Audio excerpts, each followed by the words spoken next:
مجاہد colony میں demolition کاروائی، صورتحال کشیدہ، تصادم کا خطرہ۔ ڈاکٹر عاصم پر ڈیمولیشن کروانے کا الزام کیوں؟ مجاہد کالونی اجڑنے کے بعد سیاسی قائدین کی انٹری۔ سندھ حکومت کی بے حسی، عورتیں بچے سڑکوں پہ سونے پہ مجبور۔ علاقے کے لوگ سراپا احتجاج، دھرنا طویل ہوتا جا رہا ہے۔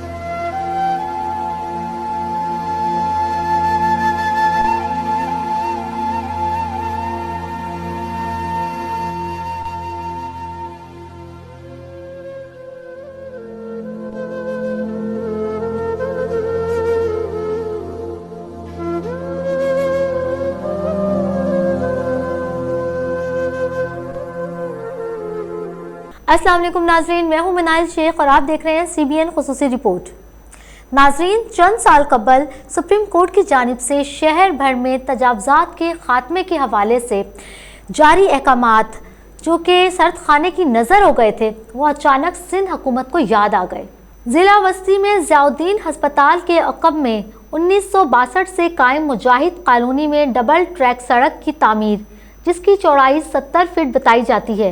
یہ سڑک ضیاء الدین ہسپتال سے 7 نمبر تک بنانے کے ماسٹر پلان کی تکمیل کے لیے مجاہد کالونی میں اب تک تقریباً 400 پکے مکانات کو ملبے کے ڈھیر میں تبدیل کر دیا گیا۔ KDA ڈیمولیشن ٹیم کے سربراہ جمیل بلوچ، جو کہ بے نظیر پارک سمیت مختلف بدعنوانیوں کے مقدمات کا سامنا کرتے رہے ہیں، جن کا شمار لیاقت قائم خانی حضور بخش جام خان شوروں کے قریبی افسر کے طور پر ہوتا ہے، مجاہد کالونی کے غریبوں کی عمر بھر کی پونجی اور آشیانوں پر برق رفتاری سے چڑھائی کی رہائشی اپنی زیر استعمال بنیادی چیزیں بھی نہ اٹھا سکے۔ مجاہد کالونی کی اس انہدامی کارروائی کے دوران بزرگ اور خواتین، بچے ٹیم کے سامنے گریہ زاری کرتے رہے، لیکن ڈیمولیشن ٹیم کے دل میں ذرا برابر بھی رحم نہ آیا۔ شاور چلتے گئے، ڈمپر دیواریں گراتے گئے اور آنن فانن مجاہد کالونی کا طویل حصہ کھنڈرات کا ڈھیر بن گیا۔ پھر چشمے فلک نے یہ نظارہ بھی دیکھا کہ بچے اور بزرگ خواتین اس مٹی کے ڈھیر پر سونے پر مجبور نظر آئے۔ اس آفت ناگہانی کے باوجود تمام سیاسی جماعتیں اور فلاحی ادارے ستو پی کر سو گئے۔ کسی سیاسی جماعت اور فلاحی ادارے نے متاثرین کے لیے امدادی کیمپ تک لگانا گوارا نہ کیا۔ البتہ JUI کے رہنما مولانا عبدالرشید نعمانی گزشتہ 25 روز سے متاثرین مجاہد کالونی کے ساتھ کھڑے رہے۔ ناظرین، 20 روز سے جاری اس آپریشن کے دوران متاثرین کی جانب سے احتجاجی مظاہرہ کیا گیا۔ پولیس نے متاثرین مجاہد کالونی کے خلاف کریک ڈاؤن کیا۔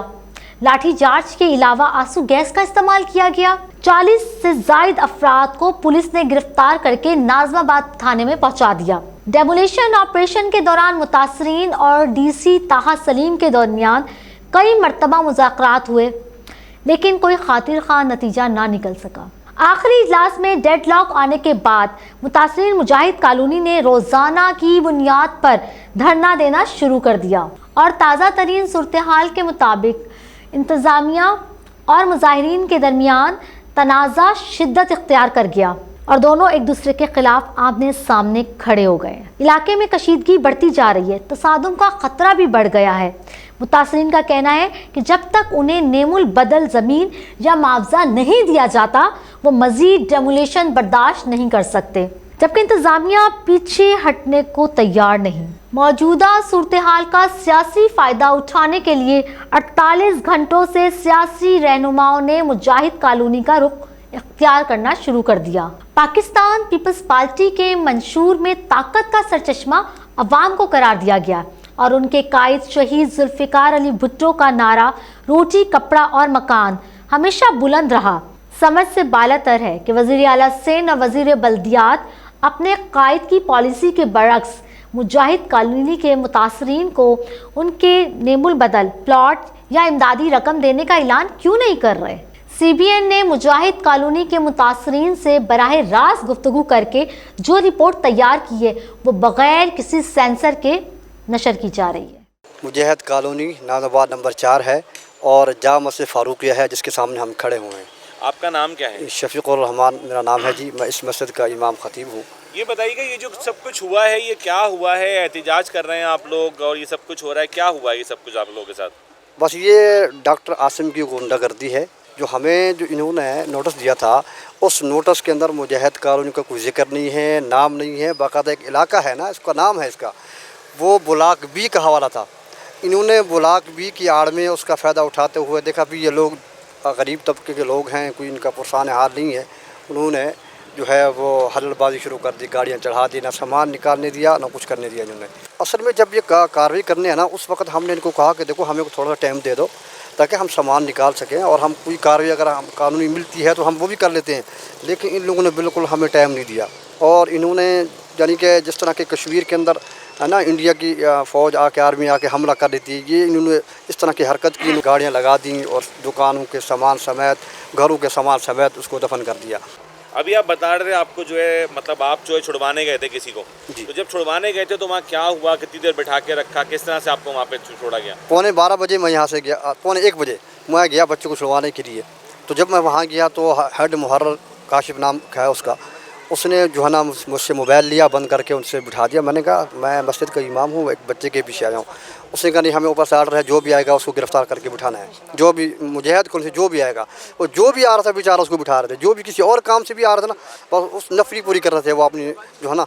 तो उन्होंने मुझे बिठा दिया। तकरीबन 5:30 बजे जाके मेरी फेरी आई हुई। जिस तरह पूरी आबादी को गिराया गया, इसी तरह हमारे मदरसे को भी आके गिरा दिया। किसी जमात ने साथ दिया, किसी तंजीम ने साथ दिया, कोई सियासतदान आया, कोई आया आपके पास, किसी ने बात की? कोई सियासी जमात नहीं आई, सिर्फ सिवाय जमीयत उलमा इस्लाम के जो शुरू से हमारे साथ खड़े हैं, मौलाना अब्दुल रशीद नोमानी साहब, अल्लाह उनको जज़ा खैर दे। उनकी सेंट्रल तो हब कहलाता है, यहाँ तो सारी जमातें बड़ी स्ट्रॉन्ग है, तो किसी ने क्यों साथ नहीं दिया? नहीं, किसी ने कोई साथ नहीं दिया। क्यों नहीं दिया, क्या समझते हैं आप?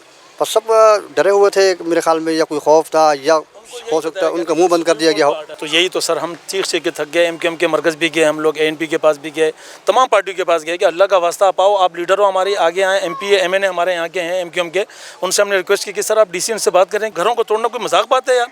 कोई प्लाट दें, अल्लाह का वास्ता आप प्लाट देंगे आप जाके गडाब में, तो उसका हमने क्या करना है? हमें ऐसी जगह भेज दी जाए कि तक तमाम फैसिलिटीज़ हो और हम जाके सेटलमेंट हो सके लोग, ताकि कुछ तो कम से कम तसल्ली हो लोगों की। तभी आप कुछ बता रहे थे कि हॉस्पिटल से अब तक ये पूरा डॉक्टर आसिम क्या बता रहे थे? डॉक्टर आसिम की वजह से ये तोड़ा जा रहा है, उनकी शे पे ही तोड़ा जा रहा है कि भाई वो कह रहे हैं कि भाई मुझे ये पूरा इलाका जो है, मैं वहाँ अपने अस्पताल पे खड़ा हूँ तो मुझे फाटक नज़र आना चाहिए, तो फाटक से आगे गुजरूँ तो 7 नंबर नज़र आना चाहिए, जिसकी वजह से उन्होंने तोड़ा दिया। उनका जो अस्पताल है कैंसर अस्पताल है, आप जाकर उसका विज़िट कर लें, वो बिल्कुल रोड पे बना हुआ है, उसके लिए तो कोई मुमानत नहीं है। उन्होंने ये कहा था कि हम ज़्यादा से ज़्यादा 10 फुट तोड़ेंगे, ये जो आगे छपरे हैं या जो थड़े आप लोगों ने बनाए हुए हैं इनको तोड़ेंगे, बाकी आप इतनी जगह नहीं तोड़ेंगे। तो फिर जब वो आए तो फिर उन्होंने कहा कि हमें 150 फुट जगह चाहिए, 75 फुट इस तरफ रोड चाहिए, 75 फुट दूसरी तरफ रोड चाहिए, 150 फुट हमें रोड चाहिए। हमने 75 फुट एक तरफ से करना है, 75 फुट दूसरी तरफ। क्या अपील है अभी तो सब कुछ, मगर जी किसी से कुछ कहना चाहिए? किसी से क्या, किससे कहें, किससे कहें? किसी कोई हुकूमती नुमाइंदा नहीं आया और हमारे पास कोई इतनी पार्टियाँ, कोई पार्टी वाला हमारे पास नहीं आया। हम खुद MKM के हैदराबाद दफ्तर चल कर गए, उन्होंने हमारी बात नहीं सुनी।